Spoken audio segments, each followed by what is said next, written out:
नमस्ते। हमारा नाम है अभिषेक और आप देख रहे हैं तक्षशिला विधि टॉक्स। तो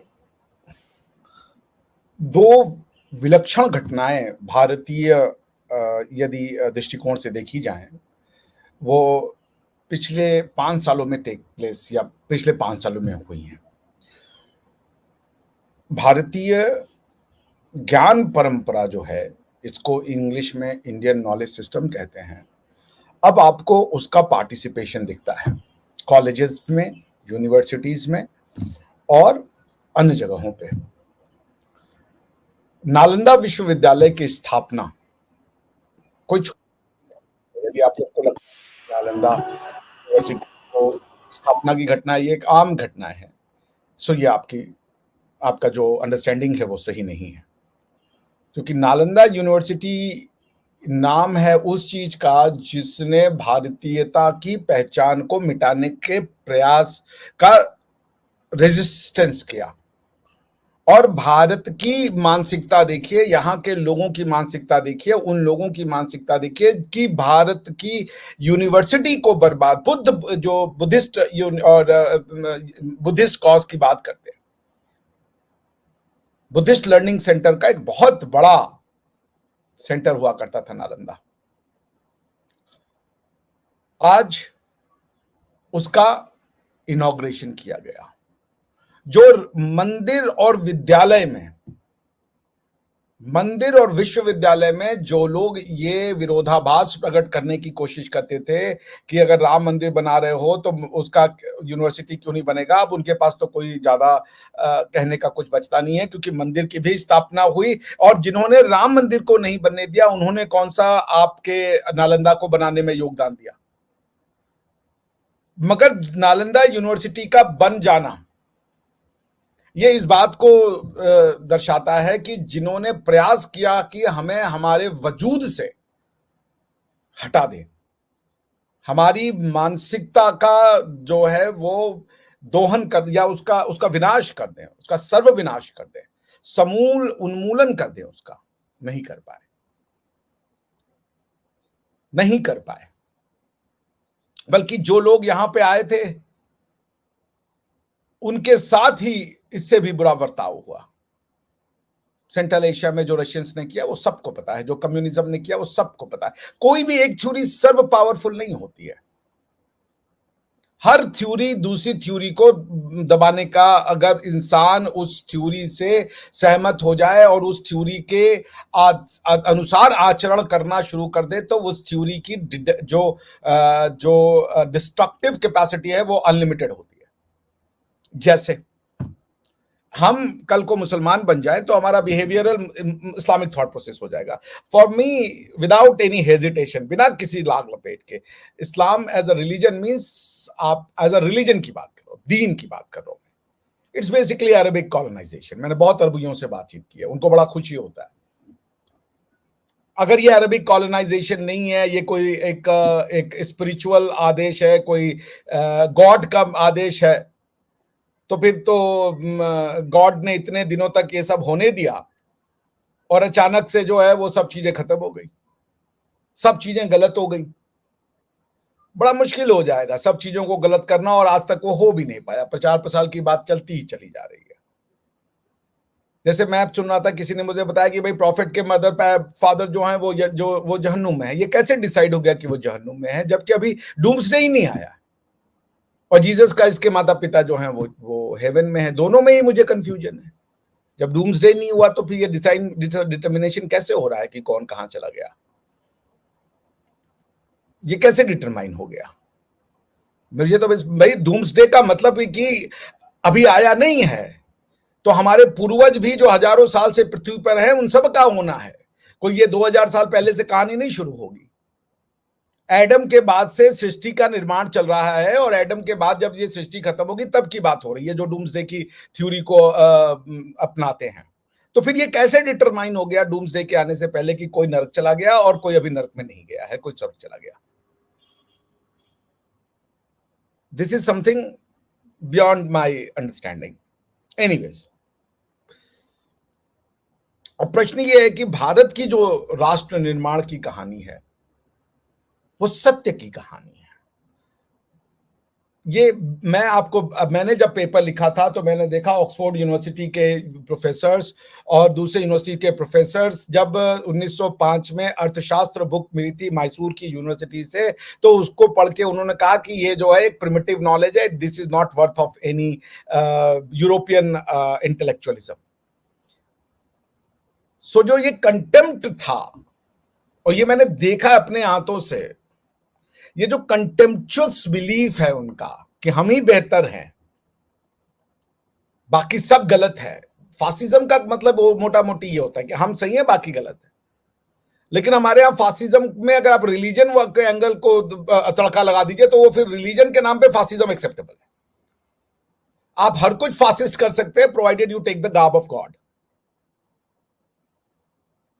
एनीवेज, तो ये जो राष्ट्र निर्माण हो रहा है, उस राष्ट्र निर्माण में आपका और हमारा योगदान बहुत ज्यादा हो जाता है। इस राष्ट्र के निर्माण में थोड़ा सा झटका लगा जब बीजेपी 240 सीटें नहीं लाई, और मुझे लगता है वो झटका लगना भी चाहिए था, क्योंकि वो प्रधानमंत्री मोदी के 5 वर्ष या 10 वर्ष के कार्यकाल का निस्तारण करते हुए लोगों ने वोट नहीं दिया था। वो वोट पड़ा लोकल नाराजगियों के कारण।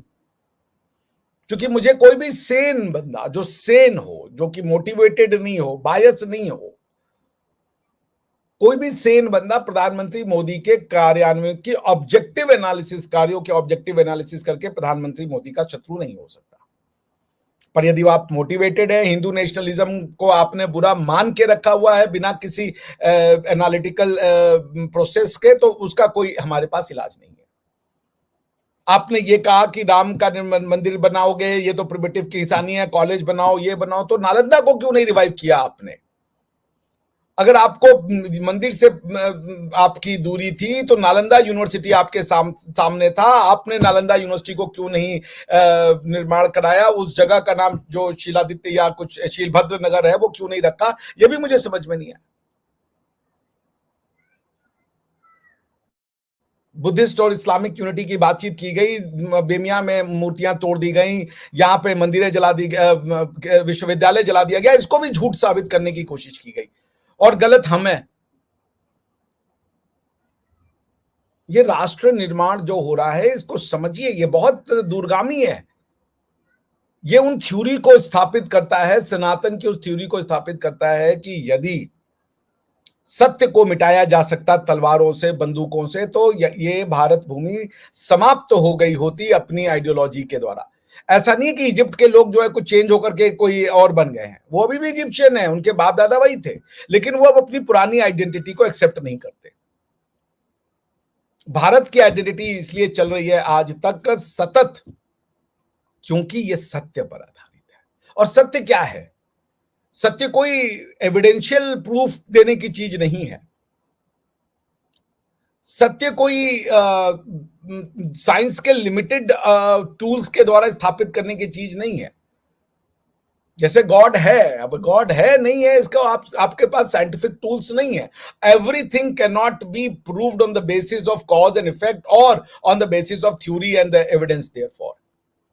हर चीज का एविडेंस तो आप नहीं दे सकते, ये कुछ चीजें तो आपको अजम्पशन पे रखनी पड़ती हैं। सूर्य पूर्व में अस्त होता है तो आपने उस डायरेक्शन का नाम पूर्व दिया है, ये आपकी है, ईस्ट आप उसको कहते हैं, दिस इज एन अजम्पशन। और बहुत सी थ्योरी, जैसे भारतीय थ्योरी जो है, उसने लोगों को फ्रीडम दिया। जैसे मैं कोई सांख्य दर्शन का नहीं विद्यार्थी हूं, ना ही मैंने द्वैत अद्वैत की फिलॉसफी पढ़ी है, लेकिन आप अगर देखें कि जब आप ऋग्वेद में कहते हैं कि पौरुष के सहस्त्र मुख हैं, तो उसकी लिटरल इंटरप्रिटेशन करने वाले इसका मजाक उड़ाएंगे। क्या मजाक है? कौन आना भगवान के 1000 मुख हैं, 1000 बाह हैं, 1000 उसके पैर हैं, ये कौन सा भगवान है? This looks funny, indeed it sounds funny if you go literalist about it. Nevertheless, if you go little philosophical about it, कि क्या क्रिएशन जो है, चूंकि हमारे आपके यहाँ क्रिएशन थ्योरी वो क्रिएशन नहीं है जो अब्राहमिक थॉट का कॉन्सेप्ट है, क्योंकि मैं बार बार कहता हूं इस्लाम कोई स्टैंड अलोन रिलीजन नहीं है, Islam will not exist without Judaism, लेकिन सनातन जो धर्म है वो स्टैंड अलोन है, उसको किसी की आवश्यकता नहीं है। सो अब सनातन में ये है कि यदि हम इंसान हैं और हम 2 डिमेंशंस के आगे देख नहीं सकते, 3 डिमेंशन को बड़ी मुश्किल से हम समझते हैं, 4th 5th और कितने और डिमेंशन है जिसका हमें कोई आइडिया ही नहीं है।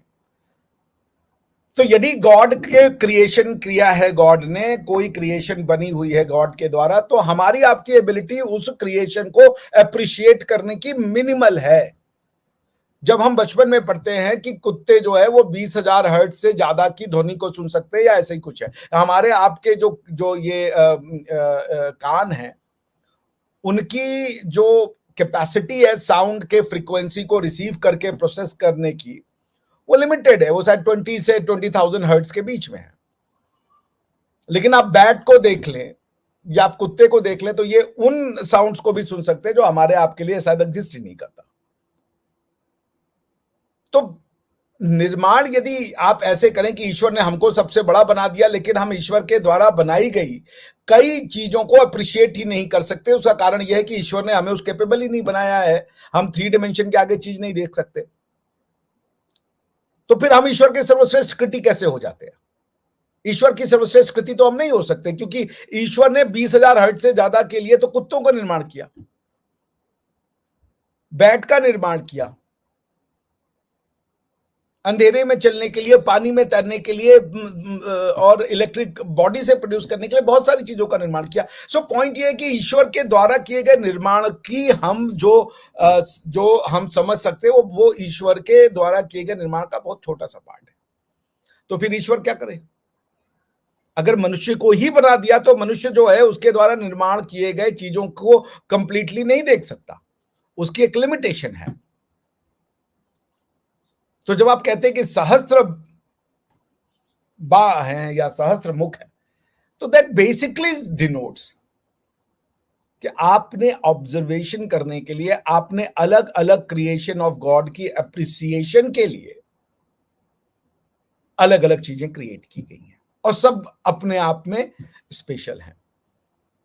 और ये whole theory of God sending the law, ये एक इंपीरियलिज्म है in the garb of God, जिसको बहुत पहले यूरोप ने रिजेक्ट करके सेक्युलरिज्म का प्रिंसिपल दिया, मैं कई बार बोल चुका हूं। सो पॉइंट ये है कि सत्य क्या है, इसको तो जानना ही बड़ा मुश्किल हो जाता है। इसलिए ये जो भारत का सत्य है, भारत का सत्य ये है कि वो किसी के सत्य को असत्य नहीं करता, चाहे वो असत्य ही क्यों ना हो। ये सबसे बड़ा सत्य है। इसको कैसे आप कॉज एंड इफेक्ट में या एविडेंशियली आप इसको प्रूव करोगे? सब सही है कहने वाला सत्य है या सब गलत है मैं कहने वाला सही हूं, इस सत्य का परीक्षा कैसे किसी एविडेंस के ऊपर आप ले सकते हो? साइंस लॉज ऑफ मैटर के आगे तो फेल हो जाता है ना।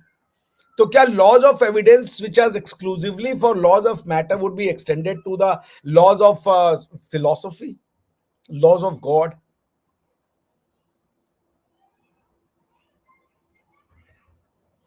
सो द बॉटम लाइन इज कि गॉड जो है, अगर कोई क्रिएटर है,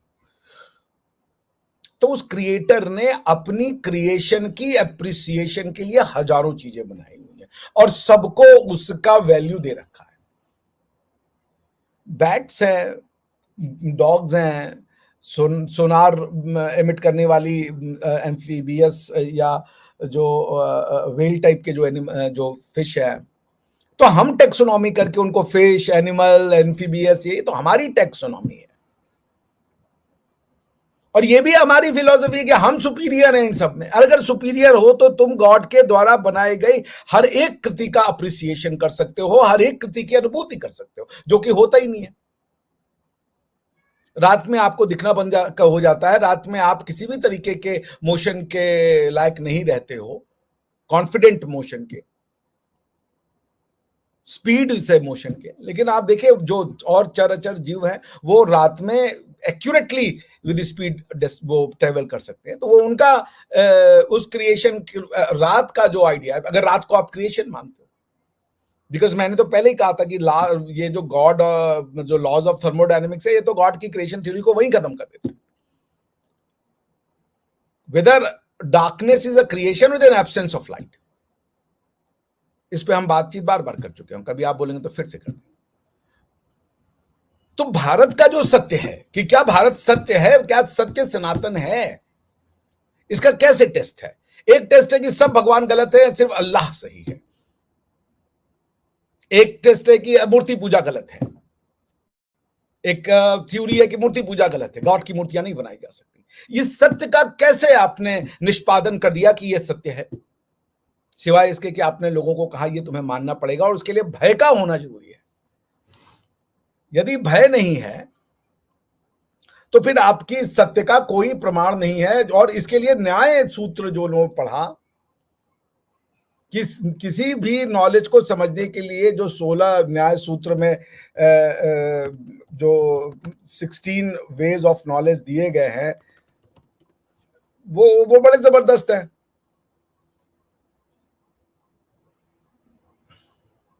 हालांकि अभी ये खुल नहीं रहा है, नहीं तो मैं आपको दिखा देता। सो बॉटम लाइन क्या है, पॉइंट ये है कि, और ये सब चीजें छिपा दी गई, ये सब चीजें हमारे की किसी भी चीजों को समझने के लिए, तो हमारे यहाँ ये जो हमारे कुछ भाई बहन हैं जिन्होंने ये मान लिया है कि वो नॉलेज को यानी एपिस्टेमोलॉजी को स्टडी सिर्फ किसी यूरोपियन स्कॉलर ने किया था, हमने नहीं किया था, ये मूर्खता है। We were the one who went for the epistemology of knowledge.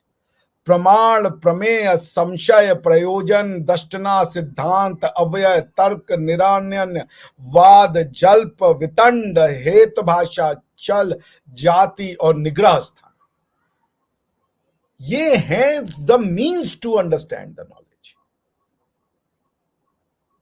जैसे आप ये देखें, प्रमाण क्या होता है? Perception, inference. आपका परसेप्शन, कुछ आप कोई चीज हो रही है या नहीं हो रही है, या परसीव कर सकते हो या इन्फर कर सकते हो। अगर वो परसेप्शन के बियॉन्ड है तो आप इन्फर कर सकते हो। सो इतनी डेप्थ में तो वो सोसाइटी जो न्याय सूत्र लिख रही है, एपिस्टेमोलॉजी ऑफ नॉलेज लिख रही है, उसको तुम ये कहोगे कि तुम मान लो, और नहीं मानोगे तो ईश्वर का कहर नाजिल होगा तुम पे और तुम बर्बाद कर दिए जाओगे।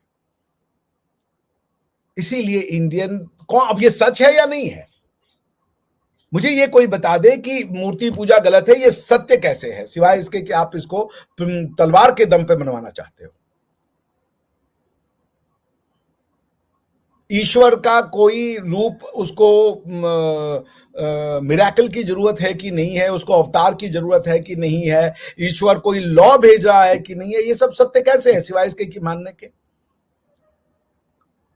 सत्य क्या है इसमें से?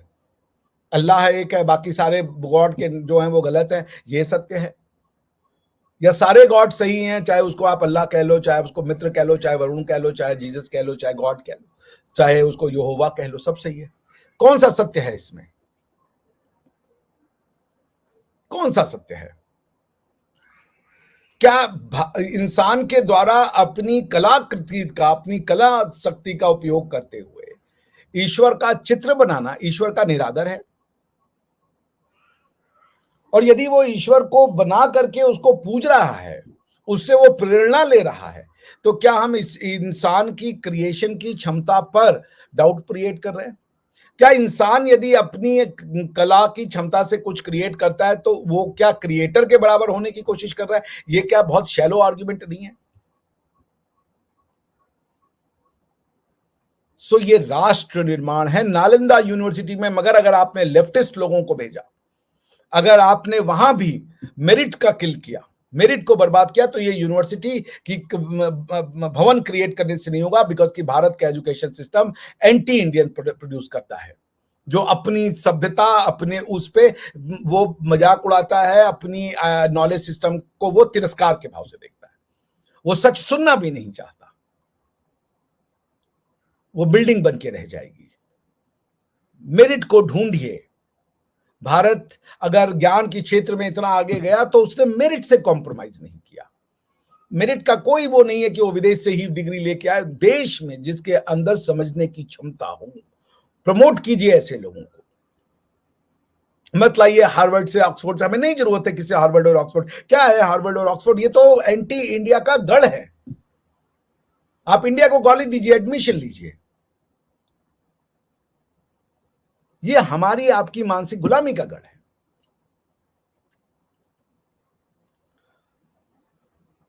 सो ये राष्ट्र निर्माण, मंदिर और विश्वविद्यालय आने वाले 1000 साल की जो जो भारतीय नव भारत की आधारशिला है वो रखी जाएगी। और मैं इसमें सबसे कहूंगा, अपने हिंदू भाई, मैं रिलीजन में नहीं जाना चाहता क्योंकि ये उनका फिलॉसफी है, लेकिन फिर भी अगर एक डिमेंशन एग्जिस्ट करता है तो उसमें मैं हाथ जोड़ के नमन करता हूं सारे भारतवासियों से कि आपका आराध्य कोई भी हो, आप भी इस राष्ट्र निर्माण में जुड़िए, इस मिट्टी से जुड़िए, इस कल्चर से जुड़िए, यहाँ के त्योहारों से जुड़िए, यहाँ की भाषाओं से जुड़िए, यहाँ के रूप रंग से जुड़िए, यहाँ के इतिहास से जुड़िए, यहाँ के भावनाओं से जुड़िए, यहाँ की आत्मा से जुड़िए।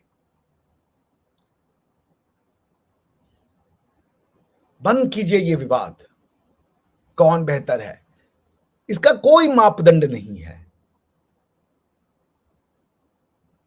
सत्य क्या है? मेरे हिसाब से सब सत्य को सत्य मानने वाला ही इकलौता सत्य होता है। सत्य को आप कैसे वो करोगे? कोर्ट भी फैक्ट ही स्थापित कर सकता है, सत्य को स्थापित करने की पावर न किसी जज में है, न किसी लॉ में है। लॉ का काम सत्य का स्थापित नहीं करना है, लॉ का काम ऑर्डर्ड सोसाइटी को चलाने भर का है। लॉ एक आर्टिफिशियल कंस्ट्रक्ट है। लॉ जो मैन मेड लॉज है और जो नेचुरल लॉज है, उनको मैन मेड लॉज एक तरीके से ओवरटेक करते हैं, बट कंप्लीटली ओवरराइड नहीं कर सकते। लॉज ऑफ नेचर एग्जिस्ट करते हैं साइड बाय साइड।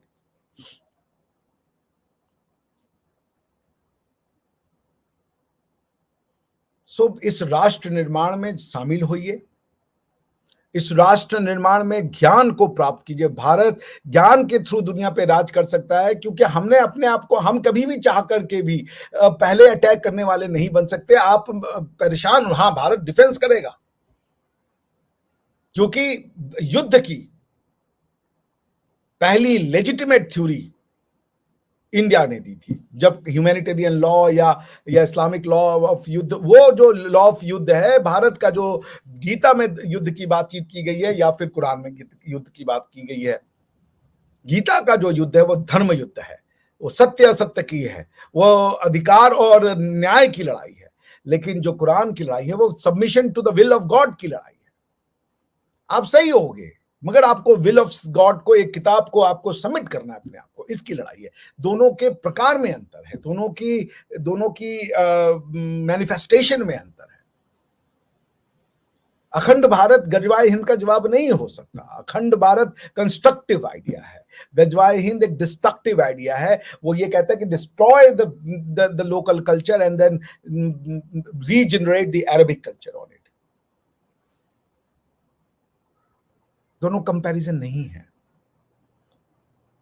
और गया जमाना, हमारे अरबी मित्रों को देखिए, वो मंदिर बना रहे हैं। अगर वो सत्य होते, यूरोप की भूमि पे मंदिर बना, जेरूशलम में जो है वो होली और प्यूरिम साथ में मनाई गई, क्या संदेश आ रहा है आपको? हमारे भाइयों बहनों से कह रहा हूं, जो हमारे मुस्लिम भाई बहन हैं, क्या संदेश अरब दे रहा है? क्या आप तो इस, मैंने कहा, इस्लाम कोई स्टैंड अलोन रिलीजन नहीं है। उसको क्रिश्चियनिटी और इस्लाम और जुडाइज्म का होना बिना हुए इस्लाम नहीं हो सकता। तो जो बन गए हैं आप उनसे सीख लें, आप भी इस राष्ट्र निर्माण में आए। बीजेपी से कैसी नफरत? बीजेपी राष्ट्र निर्माण की बात करती है। आप आइए, बैठिए हमारे साथ, ये सब आपका है। आप इसको अपना बनाना चाहते हो, मगर अपने तरीके से। यहाँ पे अरबिक आ जाए सब कुछ, यही है इसकी नियति।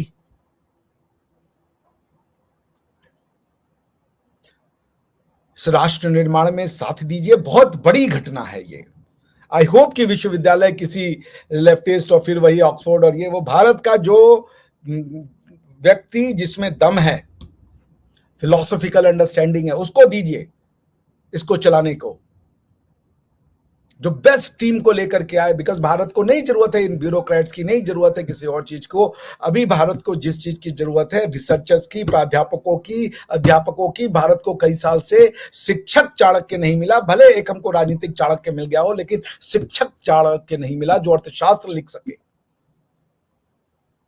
एक शिक्षक चाणक्य का निर्माण करने का समय आ चुका है। भारत की पुस्तकों में वापस से जीवन संचार करने का समय आ चुका है, जो भारतीय नॉलेज हो।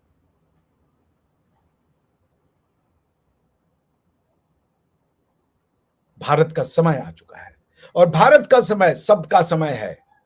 भारत कभी किसी भी समाज को, किसी भी कल्चर को, किसी भी भाषा को दबाने का काम नहीं करता, बल्कि उन्हें सराहने का काम करता है, उन्हें उपजाने का काम करता है। एक ये थ्योरी दे दी गई, अभी मैं सुन रहा था अमरजीत सिंह को, जो कि खालिस्तानी है, वो कह रहे थे कि हम पंजाब है और पंजाब पे कब्जा हो रखा है। एक पंजाब इंडिया वाला, एक पंजाब पाकिस्तान। कब्जे का क्या वो है? कब्जे का डेफिनेशन क्या है वहां पे? इस्लाम ने अगर अगर कब्जा किया तो आप ये मान रहे हो कि इस्लाम बाहर से आया? चलो भाई, तो सिखिज्म से पहले वहां क्या था?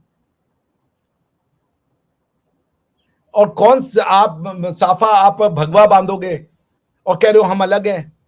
पंजाब का हिस्ट्री एक पर्टिकुलर टाइम पीरियड से शुरू होता है। कब गुरुओं ने कहा कि हमें भारत के कल्चर को रिजेक्ट करना है? अगर कोई एक ऐसा जगह भी आएगा उस कंटेक्स्ट में, तो गुरुओं ने तो भारत के कल्चर के ही अपने आप को देखा। क्या वो तुर्क समझते थे अपने आप को? क्या उन्होंने कहा कि हम भारत से अलग हैं?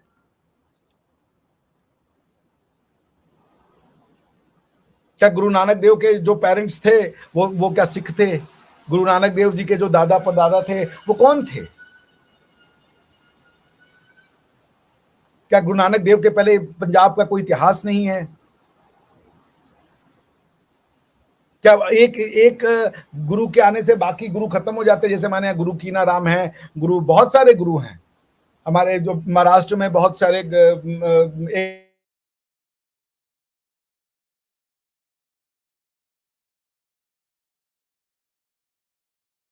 की जो जो सक्षमता है वो दर्शाता है। बाकी सब ये कहते हैं कि ये, अगर आप कह रहे हो कि हम पंजाबी है तो हम इंडियन नहीं है, ये कौन सी बात है? क्या जो सिख चले गए कनाडा में वो भी कैनेडियन नहीं होंगे? वो सिर्फ पंजाबी रहेंगे? आपके जो गुरुओं ने हमें क्या शिक्षा दी? गुरुओं ने हमें जो है वो स्पिरिचुअल शिक्षा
क्षमा कीजिएगा, विद्युत चली गई थी तो फिर नेट नहीं आ रहा था, अभी मैंने उससे जोड़ा अपने आप को। चलिए, आज का जो ये विषय है मैं इसको यहाँ से एडिट कर दूंगा, या नहीं भी कर पाऊंगा क्योंकि मेरी एडिटिंग स्किल बहुत ख़राब है।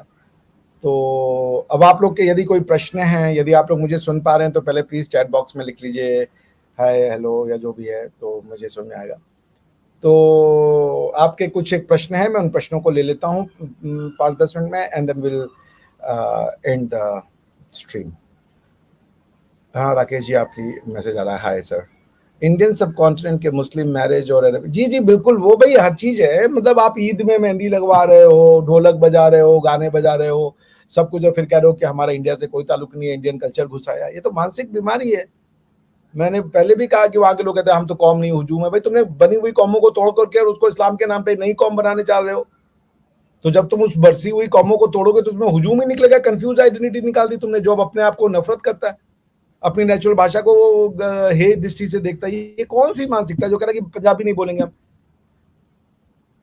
आप देखिए, अब आप अमरजीत सिंह साहब को सुनिए, वो कह रहे हैं हम खालिस्तान समर्थक है तो हम पंजाबी हैं, हम भारतीय तो नहीं है। चलो भाई, भारतीय नहीं हो तो ये कनाडा में जाकर के कैनेडियन जो खालिस्तानी, वो अपने आप को कैनेडियन कहने को तैयार है, कनाडा की सारी फैसिलिटी लेने को तैयार है। तो अगर सिर्फ एक ही आइडेंटिटी है पंजाबी, तो बाकी आइडेंटिटी आपकी तो संभव ही नहीं है। और भारत की आइडेंटिटी में आप कह रहे हो कि हम हिंदू नहीं है, लेकिन भारत की आइडेंटिटी आपको कब रिजेक्ट कर रही है? दो थ्योरीज है ना। एक थ्योरी कह रही है आप हमारे अपने हो, आप कह रहे हो हम आपके अपने नहीं है क्योंकि हम पंजाबी हैं। तो पंजाब में सारे पंजाबी क्या ये ऐसा मान रहे हैं? फिर मुस्लिम है, वो कह रहे हैं हम आपके नहीं है, सिख कह रहे हैं हम आपके नहीं है, हिंदू कह रहे हैं वो वहां के नहीं है। फिर किसका कौन है? कौन इन थ्योरी में सबको लेके साथ चलने की क्षमता रखता है? तीन थ्योरी है। इस्लाम की थ्योरी, वो कह रहे भाई ना तो हम पंजाबी लैंग्वेज को, आप तो कह रहे हो पंजाब की एक अलग लैंग्वेज है, पंजाब की एक अलग कल्चर है, मगर पंजाबी मुसलमान उसको रिजेक्ट करता है, कहता नहीं पंजाबी कोई कल्चर रिजेक्ट और ये हम नहीं मानते। सिख उसको कह रहा है कि पंजाब की कल्चर है, लैंग्वेज है, वो सब हमारी है। वो आपकी कैसे हो गई? क्या पंजाबी जो है वो सिखिज्म के बर्थ के साथ आई है? सिखिज्म के बर्थ के पहले क्या पंजाबी नहीं बोली जाती थी? क्या जो जो सिखिज्म आया तो उसने भले ये कह दिया कि चलो हम कास्ट सिस्टम का हिंदू नहीं मानते, पर क्या उन्होंने ये कहा कि हम सारे हिंदू कल्चर आज से रिजेक्ट करते हैं, भाषा नहीं बनाएंगे हम? जो पग भी आप पहन रहे हो वो भी वो है, क्या नाम है, गेरुआ है, भगवा है। महाराजा रंजीत सिंह से बड़ा तो सिख कोई नहीं होगा। उन्होंने क्यों शिव काशी विश्वनाथ मंदिर पे भैया वो चढ़वाया गोल्ड का? वो आपकी समझ, जो महाराजा रणजीत सिंह से बड़ा तो कोई सिख लीडर बना ही नहीं आज तक। मैं गुरुओं की बात नहीं कर रहा हूं, मैं राजा की बात कर रहा हूं। तो महाराजा रणजीत सिंह की कौन सी ऐसी समझ थी कि वो काशी में जाकर के उन्होंने काशी विश्वनाथ मंदिर का जो वो था उस पर सोने का छत्र चढ़ा दिया? वो क्या आपके आपके वो पार्ट नहीं है? क्योंकि उन्होंने तो अपने आप को हिंदू से अलग नहीं माना। उन्होंने तो मक्का के लिए कोई गिफ्ट नहीं भेजा, उन्होंने तो गुरुद्वारे बनवाए या तो मंदिरों को दान दिया। तो ये दोनों क्यों नहीं हो सकता? आपको भारतीय होने में आपके सिख होने से कैसे ऑब्जेक्शन है? कोई एक सोर्स बताइए। आप कह रहे हो हमारा कल्चर अलग है। भारत का कोई कल्चर है नहीं, क्योंकि भारत जो है यहाँ के लोगों को सबको अपना कल्चर बनाने की व्यवस्था देता है। तो क्या आप पंजाब में सबको अपने कल्चर, अपना रिलीजन मानने की, अपना कल्चर बनने की इजाजत दोगे? और यदि आप दोगे तो आप कैसे भारत से अलग हो गए? यदि सिखिज्म में आके कोई तमिल आदमी रह के वहां तमिल तरीके से अपनी जीवन जी सकता है, तेलुगु तेलुगु तरीके से जीवन जी सकता है, बंगाली बंगाली तरीके से जीवन जी सकता है, अपना ही आहार, अपना ही कल्चर, अपना ही कस्टम रीति रिवाज फॉलो करेगा, तो फिर पंजाबी खालिस्तान जो होगा वो भारत से कैसे अलग हो जाएगा? उसको कैसे आप खालिस्तानी बनाओगे? अगर आपका आर्ग्यूमेंट ये है कि हम इंडिया को नहीं मानते जी, हम तो पंजाबी हैं जी, तो फिर आपके यहाँ पे क्या ये कहोगे कि सिर्फ पंजाबी रहेंगे, वो भी सिख, बाकी कोई नहीं रहेगा? तो फिर वो जो पाकिस्तान का पंजाब है उसका क्या हुआ है? आप कह रहे हो जी पंजाब का अपना कल्चर है, पंजाब का अपना वो है, वो आपको एथनिसिटी पंजाब बनाता है, लेकिन मुसलमान पंजाब का वो कहता है कुछ नहीं है जी, हम पहले मुसलमान है। वो कह रहा है जी मेरी भाषा उर्दू है, आप कह रहे हो हमारी भाषा पंजाबी है, वो कह रहा है हमारी भाषा उर्दू है। कौन सही है? कौन सही है? और अगर खालिस्तानी होने के लिए, आप सिख होने के लिए बाकी आइडेंटिटी साथ में नहीं एग्जिस्ट कर सकती, तो आपका कल्चर क्या, सिख कल्चर क्या होता है ये बताइए? कौन सा वो कल्चर है जो आप तो फॉलो कर रहे हो, लेकिन आपके साथ रहने वाला वो हिंदू उस कल्चर को नहीं फॉलो करता? क्या चीज नहीं फॉलो करते? रामजसिया सिख, ये सिख, सिख में भी कास्ट सिस्टम फॉलो किया जाता है। जट सिख, ये सिख, ये क्या आप नहीं फॉलो करते?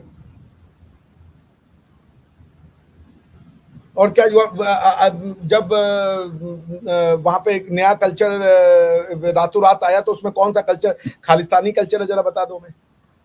और अगर आप कह रहे हो कि खंडा साहिब या ये वो है, तो वो तो सारे मैंने महाराजा रंजीत सिंह साहब की भी कहानी सुना दी। हमारे तो हीरो हैं भाई, 10 गुरु भी हमारे गुरु हैं, हम तो उनको हाथ झुका के नमन करते हैं। लेकिन अगर आपकी शर्त यह कि मैं सिर्फ और सिर्फ खालिस्तानी और सिख हो सकता हूं, या सिर्फ सिख हो सकता हूं, और सिख होने का मतलब खालिस्तानी, खालिस्तानी होने का मतलब सिख, तो फिर पंजाब में आप कनाडा में कैसे हो?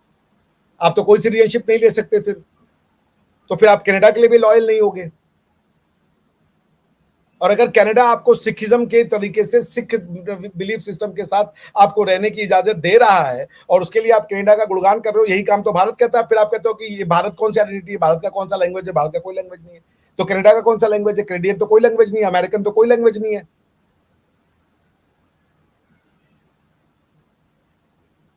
अमेरिकन कौन सी लैंग्वेज है? कैनेडियन कौन सी लैंग्वेज है? कनाडा क्या है कि आओ अपने कल्चर से मल्टीकल्चरलिज्म जिसको आज सेलिब्रेट कर रहा है यूरोप, उसी मल्टीकल्चरलिज्म का नाम भारत है। उसी मल्टीकल्चरलिज्म का नाम भारत है, जिसको आप कह रहे हो कि भारत का क्या, भारत की कोई आइडेंटिटी नहीं है। और कनाडा में जाके कह रहे हो कि हम इसकी आइडेंटिटी को स्वीकार करते हैं क्योंकि ये मल्टीकल्चरलिज्म स्वीकार कर, हम यहां मल्टीकल्चरलिज्म दे रहे हैं तो कह रहे हो हम भारतीय नहीं है। लेकिन कनाडा में जाकर के आप जो है वो कैनेडियन भी बन जाओगे और सिख भी बन जाओगे, लेकिन यहाँ पे इंडियन और सिख एक साथ नहीं रह सकते। वहां पे आप सिख भी बनोगे, पंजाबी भी बनोगे, कैनेडियन भी बनोगे, लेकिन यहाँ पे आप जो है सिख और पंजाबी बनना चाहते हो, इंडियन नहीं बनना चाहते हो। ये कौन सी मानसिकता है? ऐसा कौन सी कैनेडियन फैसिलिटी है जो इंडियन फैसिलिटी नहीं देता? मैं तो देख रहा था वो जो वहां के डिफेंस मिनिस्टर हैं अरिजीत सिंह, जो कि हार्ड कोर वो हैं खालिस्तानी, उनसे एक यूरोपियन ने बोला यार ये टर्बन हटा दो, यार ये टर्बन हटाओ, हमारे जैसा बन जाओ। अगर आपको नहीं विश्वास है तो मैं दिखा देता हूं।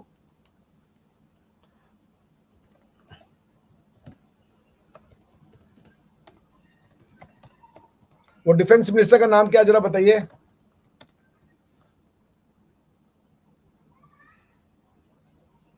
वो जो है, मैं भूल रहा हूं उनका नाम। ये लीजिए, आ गया, जगमीत सिंह साहब। मैं शेयर कर देता हूं, देख लें आप। ओह सॉरी,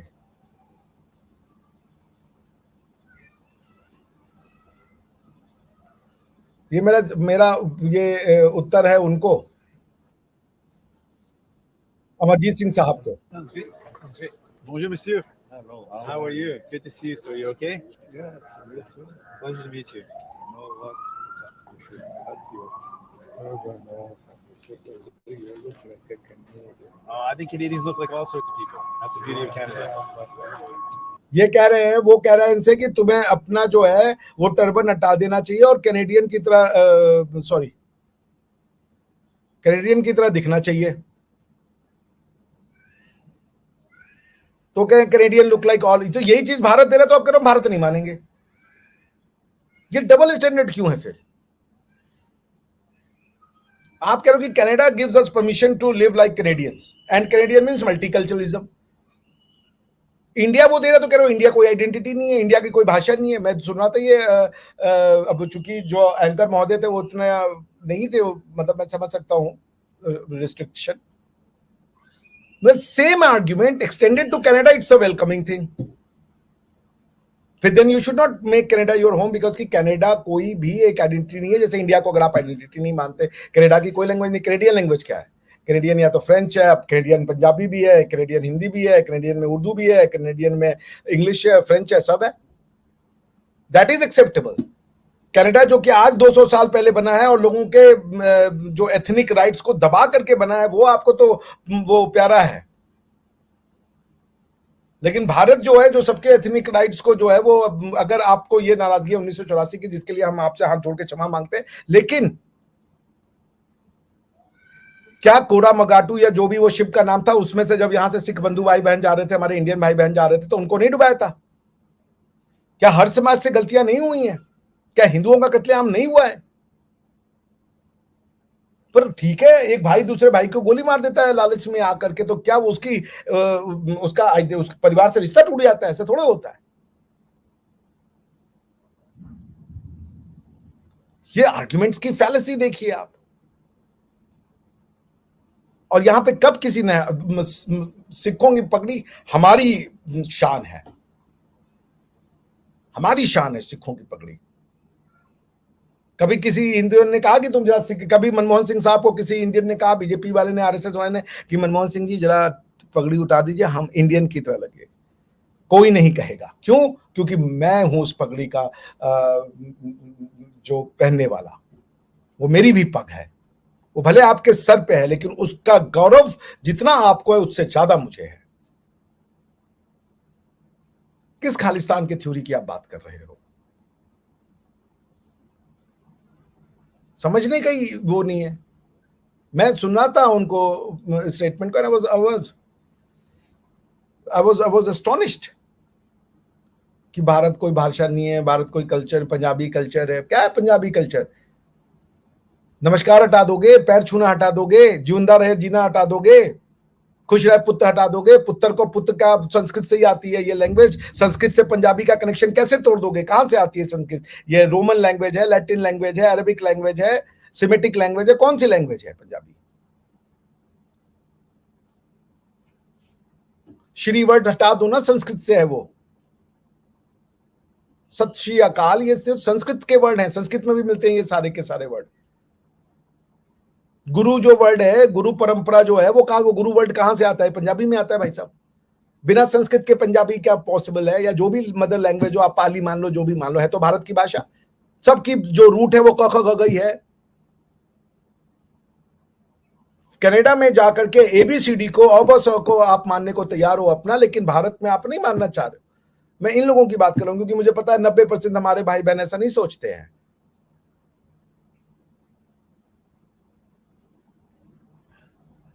अरे अगर हम सिख हो गए, अगर कल को मैं बुद्ध हो जाऊं, तो क्या भारत की आइडेंटिटी को क्यों रिजेक्ट करना भाई? आप अपना स्पिरिचुअल जर्नी जो रखो, मत मानो वेद को, मत मानो भगवानों को, आप अपने जो भी आपको जिसमें भी ईश्वर की प्राप्ति होती है वो आपको मुबारक हो, आप जाइए उस रास्ते पे।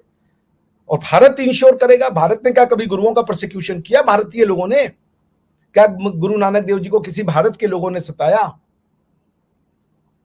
क्या तुकाराम महाराज को किसी भारत के लोगों ने सताया? सबने उनको उपाधि दी, उनको सेलिब्रेट किया गया, उनको संत माना गया। हमारे समाज में बुराइयां आती हैं, उन बुराइयों से हमारे ही लोग लड़ेंगे, पर जो लड़ रहा है वो हमें से अलग थोड़े हो जाएगा।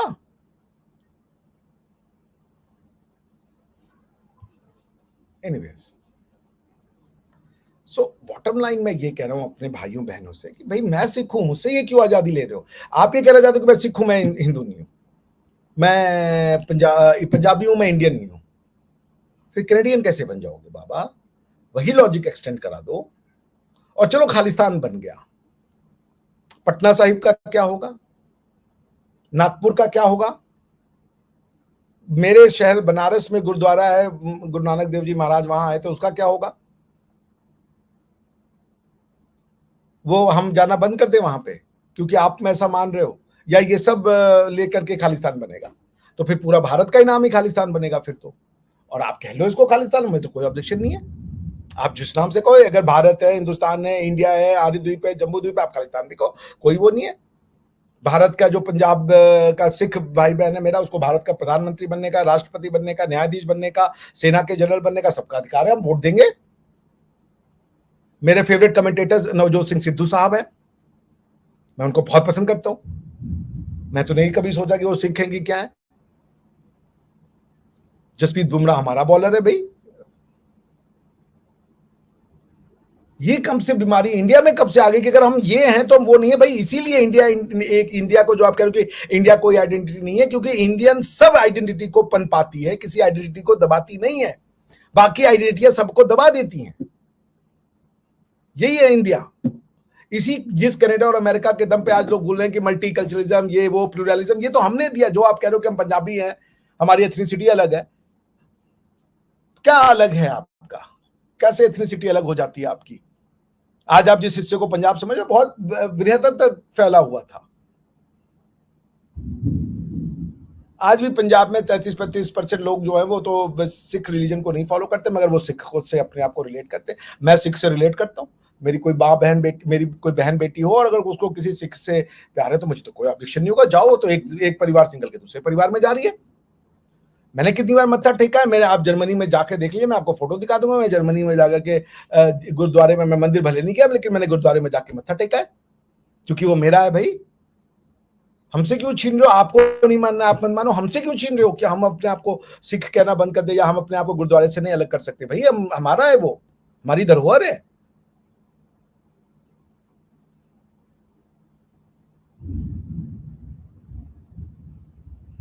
चलिए आइए, अब आप लोग के 2-3 प्रश्न और कमेंट ले लेते हैं and then I will stop my dialogue today.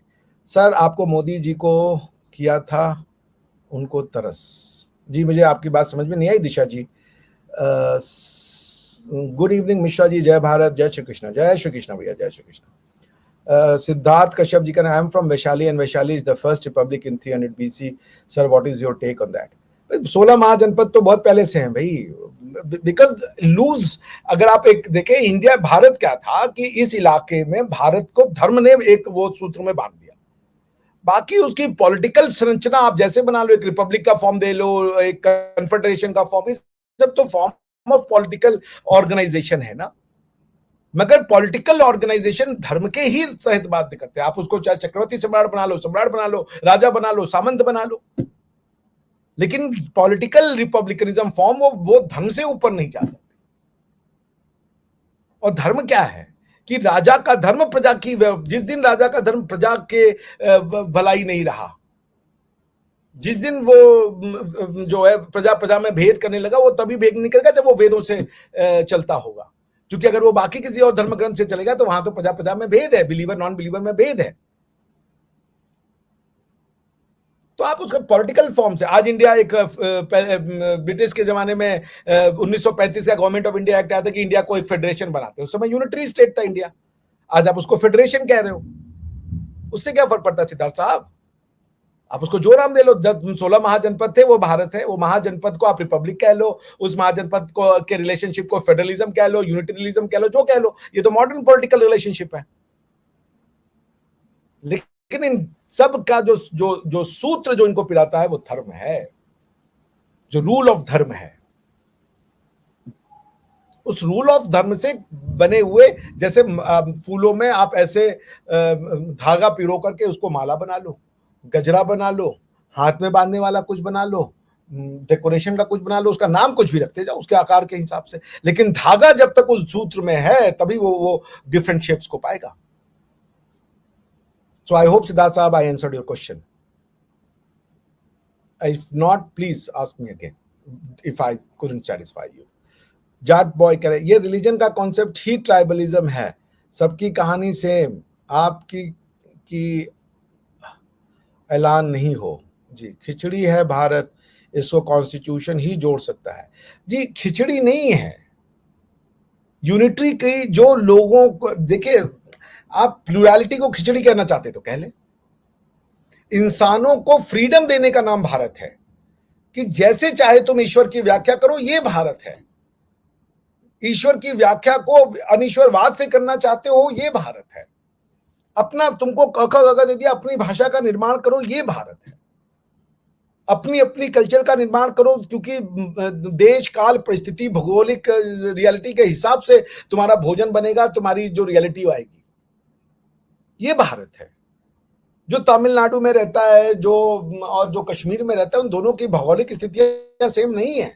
Bharat कभी भी एक यूनिटी फिनोमिना नहीं हो सकता। यूनिटी फिनोमिना करने की कोशिश ये आता है बार बार यूरोप से, कि एक राजा होना चाहिए, ये होना चाहिए, नहीं होना चाहिए, क्योंकि वो ऑस्ट्रेलियन कॉन्सेप्ट है। हम प्लूरलिज्म वाले लोग हैं। जिसको आप खिचड़ी कह रहे हो उसको कहा जाता है मल्टीकल्चरलिज्म, उसको कहा जाता है सब सही है तभी खिचड़ी बनेगी, वरना सब गलत है कहोगे तो आप खिचड़ी नहीं बनेगी बंधु जी। और कोई प्रश्न किसी के?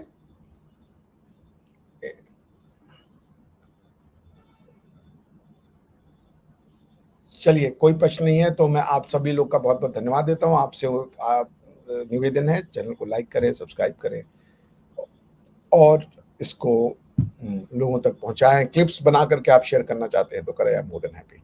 Thank you so much. SC ST general caste को देता है, आप कह रहे हैं Hinduism is best religion. SC SC भाई मैंने कब कहा हिंदुइज्म हिंदुइज्म रिलीजन की बात ही नहीं कर रहा, मैं धर्म की व्याख्या का बात कर रहा हूं। धर्म जो है वो फिलॉसफी डिटरमाइन करता है, जिसको आप रिलीजन कह रहे हैं वो उस फिलॉसफी को अप्लाई करने का लॉ है भाई साहब। धर्म ने कभी नहीं कहा कि SC ST तो खैर एक ये यूरोपियन कॉन्सेप्ट है, ST का कोई वो नहीं मिलता। इंसानों की समाज का निर्माण करने के लिए वर्ण व्यवस्था दी गई थी और वो वर्ण व्यवस्था 4 भाग में डिवाइड की गई थी। उस वर्ण व्यवस्था को लागू करने के लिए जो नियम बनाए गए, उन नियमों में उस जो डेप्थ ऑफ फिलॉसफी थी उसको अप्लाई नहीं कर पाए लोग, ये सत्य है। तो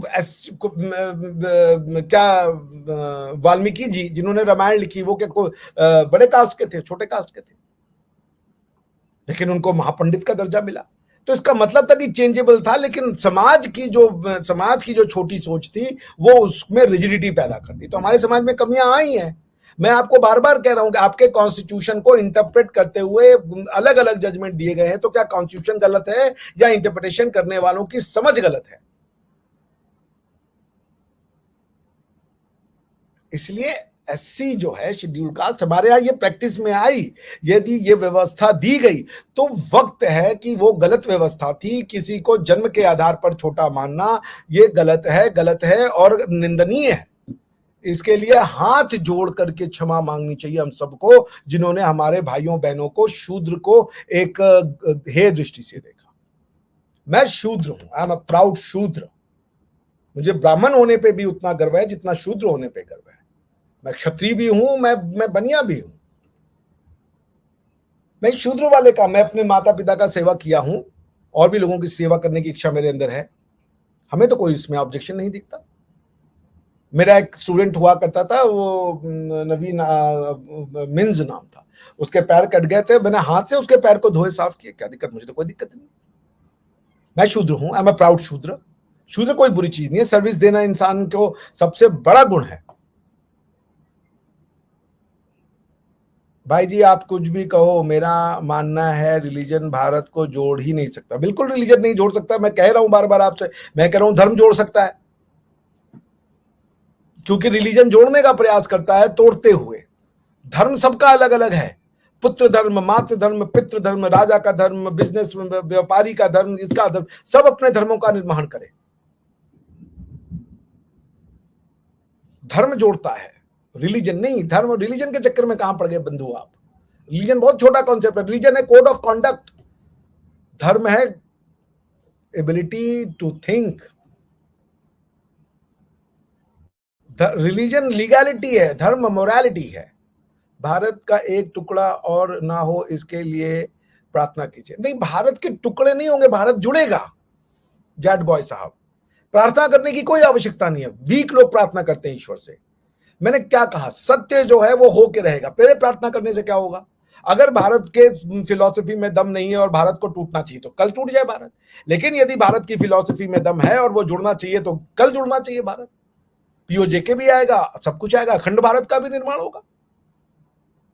जो तोड़ने का प्रयास कर रहे हैं, यहाँ पे लोगों को धर्म, यहाँ पे लोगों को जाति, रिलीजन में बांटने का प्रयास कर रहे हैं, उनका रिलीजन विफल होगा, उनकी प्रयास विफल होंगे। क्योंकि ये भारत ही है कि यहाँ क्या इस लैंड ऑफ इस्लाम, अफगानिस्तान में बुद्धिज्म को पनाह मिली, सिखिज्म को पनाह मिली, भगा दिए गए वहां से। अगर कोई रिलीजन में दम होता कि हम सिख हैं, हम सबको तलवार के नोक पे कर देंगे, तो आपने उनको जीत लिया होता। तालिबान से आप युद्ध जीत गए होते। नहीं होता ऐसा। महाराजा रणजीत सिंह की जो सेना में थे सब जुड़े। तो ये नया है 70 साल से कम्युनिस्टों के द्वारा। जैसे अब हमारे सोशलिज्म से देश को चलाओगे, इकोनॉमिक पॉलिसी सोशलिज्म की आएगी, और जब उस पर ग्रोथ 3% होगा तो कहोगे हिंदू रेट ऑफ ग्रोथ है। उस पॉलिसी को गाली नहीं देना। भारत में यह है, हर चीज का गलती हिंदूज को दे दो, हर चीज का गलती ब्राह्मण को बना दो, हर चीज का गलती हिंदुइज्म पे डाल दो। तुमने 1970 साल तक इस देश को सोशलिज्म चलाया। जब सोशलिज्म फेल हो गया 1990 में, इकोनॉमिक वो होने लगे, उसके पहले भी जब ग्रोथ रेट बहुत माइन्यूट हो, तो कह रहे हैं कि कहते थे ये हिंदू ग्रोथ रेट है।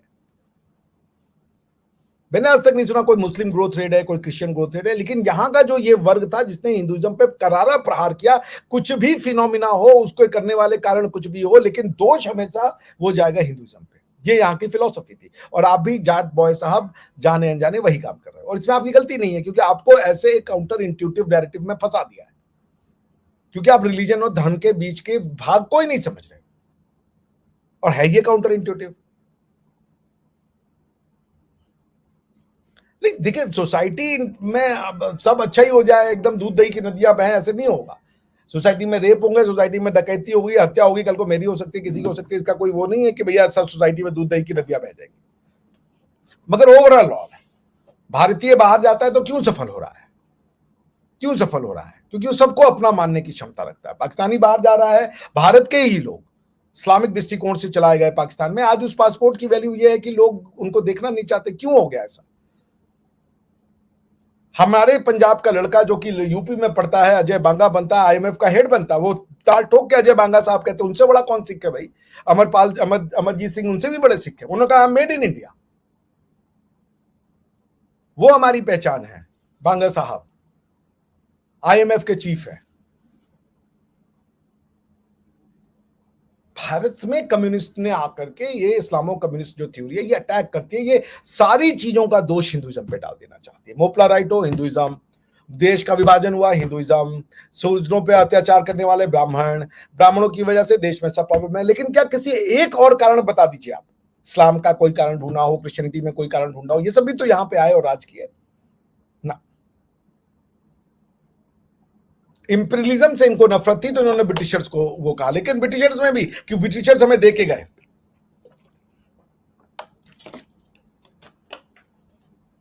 तो इस देश में हिंदू फोबिया इतना जबरदस्त है कि बिना जाने पहचाने, आपको क्या पता है हिंदुइज्म क्या है, या वेद क्या है, या सनातन व्यवस्था क्या है?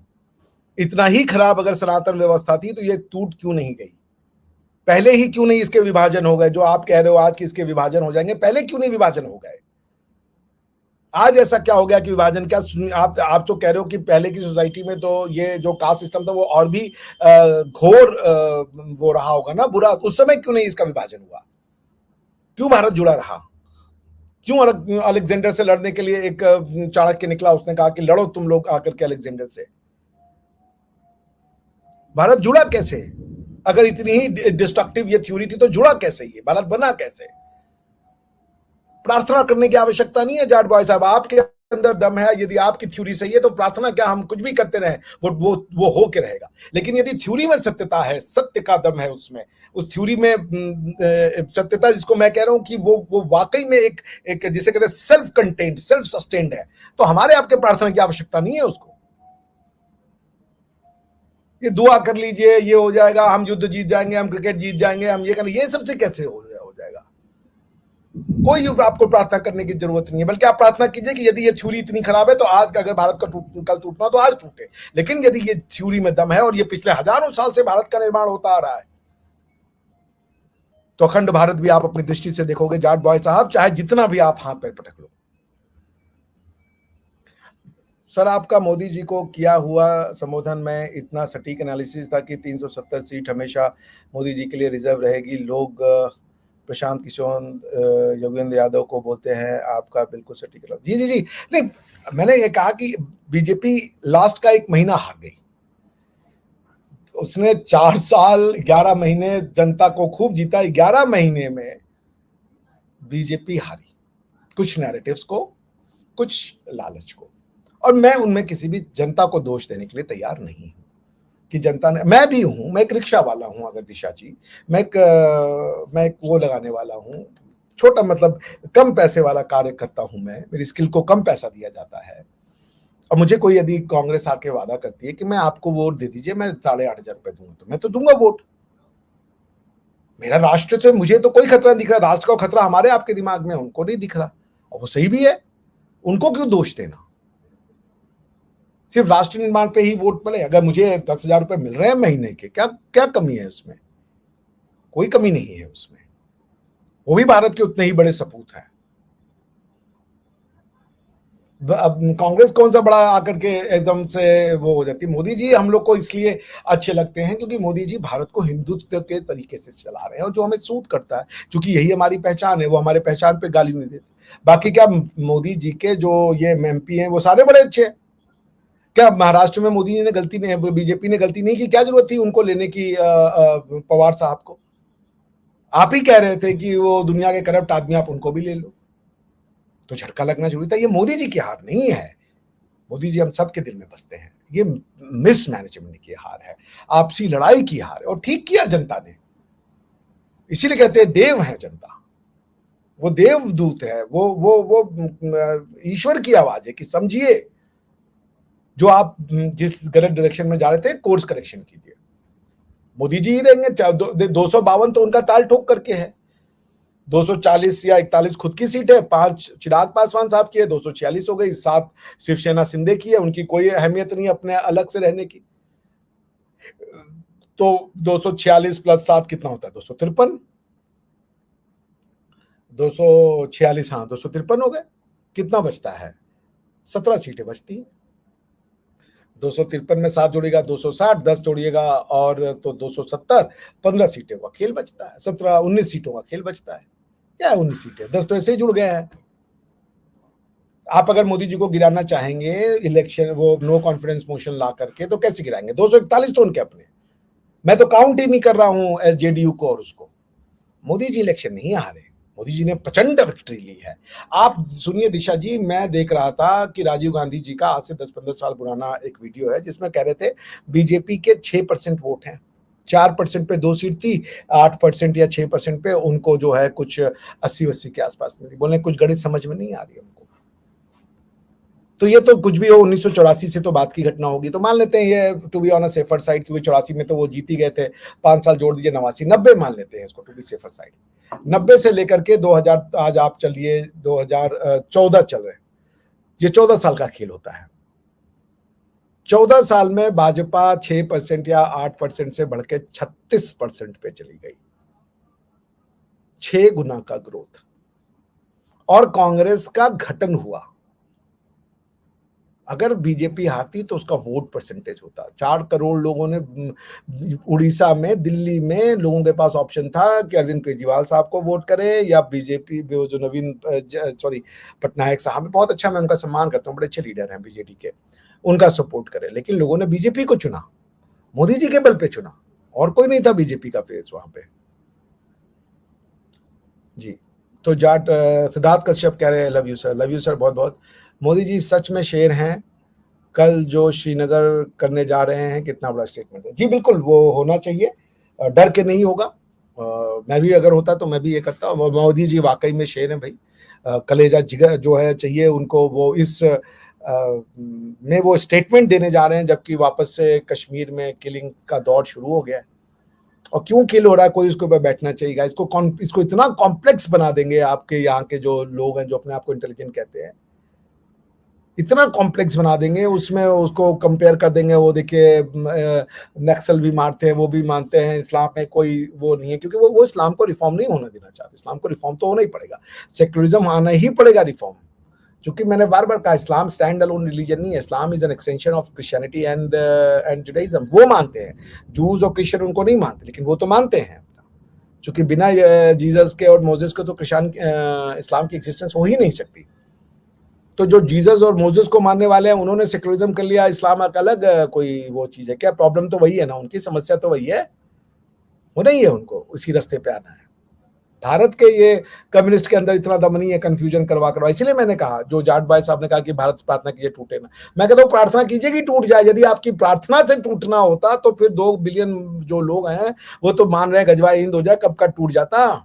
ईश्वर से क्यों प्रार्थना, अल्लाह से भी तो प्रार्थना की जा रही है। बहुत से लोग प्रार्थना कर रहे हैं कि टूट जाए। अगर प्रार्थना करने से जुड़ना या टूटना होता तो हम कब का खत्म हो गए होते। हम इसलिए जुड़ रहे हैं, हम इसलिए जुड़े हुए हैं और बचे हुए हैं क्योंकि जो बात हम कह रहे हैं वो सत्य है। वो सत्य इसलिए है क्योंकि उसको किसी तलवार की जरूरत नहीं है, उसको किसी धार की जरूरत नहीं है। वो सेल्फ सस्टेन्ड है। सत्य का मेरे लिए एक ही परिभाषा है, सत्य सेल्फ क्रिएटेड होता है। सत्य का निर्माण नहीं किया जाता। सत्य सेल्फ सस्टेन्ड होता है। जैसे इस्लाम को एग्जिस्ट करने के लिए राज्य की आवश्यकता होती है, राष्ट्र गलत बोल दिया मैंने, इस्लाम के लिए एक स्टेट होना जरूरी है, वरना इस्लाम सर्वाइव ही नहीं कर सकता। इसलिए वो जिद करता है कि हमें अपना पॉलिटिकल सिस्टम लागू करने के लिए हमें स्टेट दीजिए। वो स्पिरिचुअल सिस्टम का पार्ट नहीं बनना चाहता। हिंदुइज्म आज तक 70 साल का, पिछले 700 सालों से, 2014 हटा दिए वो भी आंशिक रूप से, 2014 हटा दिए, इसके पहले आप कभी भी हिंदुइज्म से गवर्न ही नहीं हो रहे थे। सारी एंटी हिंदू थ्योरीज आई।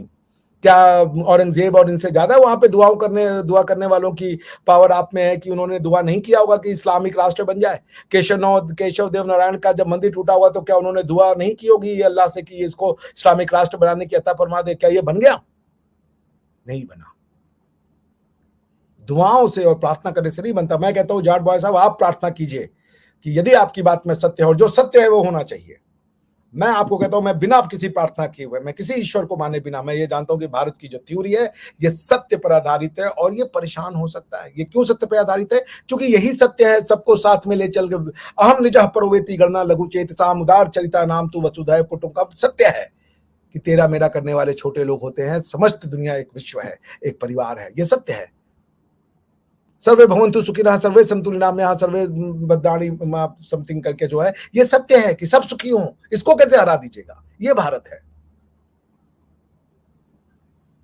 ये भारत है, इसको कैसे हरा दीजिएगा? इसके लिए मुझे किसी ईश्वर से प्रार्थना करने की जरूरत नहीं है, क्योंकि मैं किस ईश्वर से प्रार्थना करूं? कौन सा ईश्वर सही है?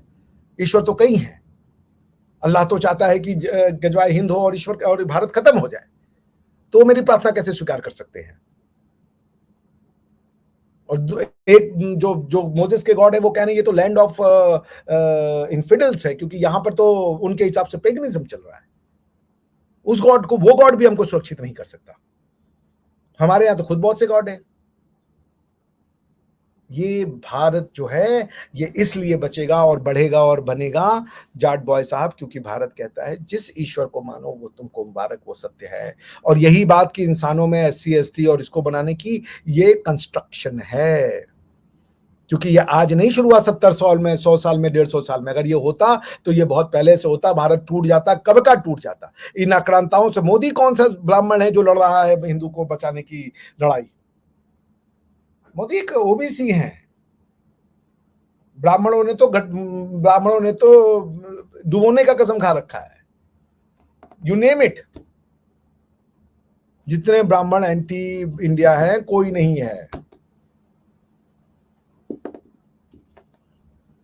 चलिए, आप सबको सादर प्रणाम, जुड़े रहिए। और मैं सोच रहा हूं कि ना एक YouTube पे जुडिशरी या UPSC की क्लासेस शुरू की जाए। यदि आप लोग सहमत हैं तो मुझे आप लोग जो कमेंट बॉक्स होता है उसमें बताइएगा। We can have a debate on previous year question papers and all that. Rakesh Sanchania ji कह रहे हैं thank you sir. Thank you Rakesh ji, बहुत बहुत धन्यवाद। चलिए, जय श्री राम।